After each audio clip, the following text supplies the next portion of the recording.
Thank you all for testifying. Admiral, I'd like to congratulate you on your upcoming retirement and for 4 decades of service to our country. Admiral Aquilino, when you appeared before this committee last year, I said that accelerating the development of our offensive and defensive hypersonic capabilities was a top priority. My colleagues agreed, and Congress mandated that we field a defensive capability by 2029.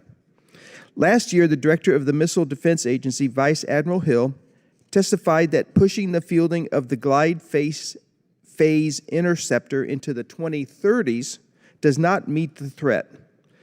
Do you agree with Admiral Hill, first of all, Admiral Aquilino?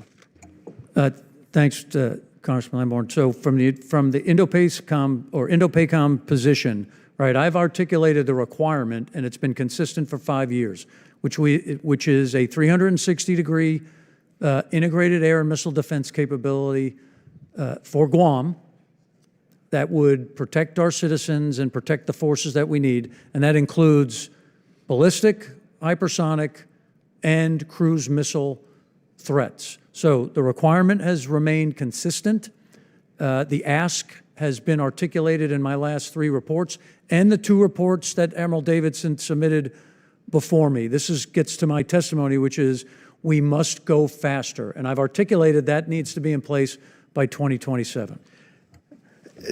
Okay, I like that, 2027, because I'm concerned because not only did the Missile Defense Agency recommend ending the SM-3 Block 1B program, we can talk about that in a minute, but also delaying the glide phase interceptor till 2035. That's 8 years later than 2027. So that's not responsive to the needs of Indo-PACOM, is it?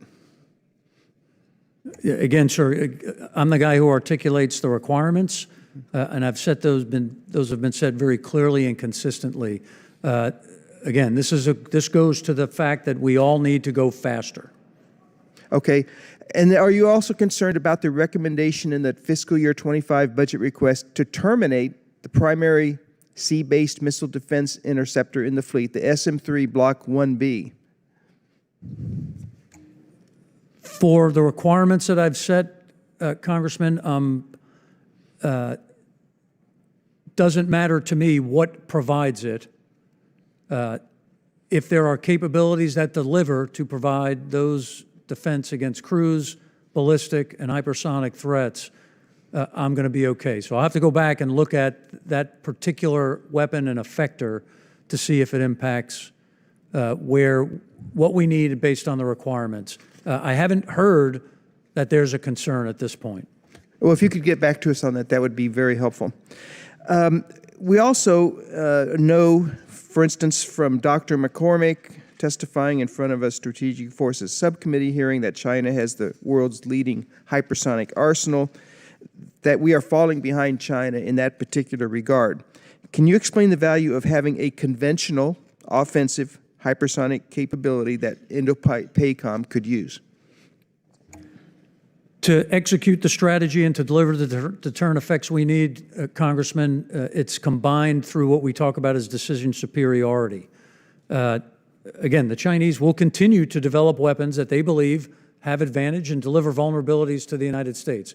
We need to negate those vulnerabilities, and we need to take advantage of our capabilities that outmatch theirs. So the criteria that I've asked for and the way we talk about decision superiority is in the form of blind, see, and kill. I need to prevent the adversary from being able to close their kill chains against our forces. That's the blind piece. The see is persistent awareness and understanding of everything in the battle space at every second, real time. And then the kill are the networks and the effectors are weapons that allow me to deliver effects if tasked, such that we can act and deliver those effects at speed well in advance of our adversaries. Well, specifically, would Indo-PACOM be able to use a conventional offensive hypersonic capability, and would having that somehow be destabilizing, even though China has that as well today? Yeah, we have certainly identified the need for that. There are some capabilities that exist. The Chinese have put production capability in their place, and we must get to that same place. I don't think it would be destabilizing. Thank you so much. I yield back. I thank Mr.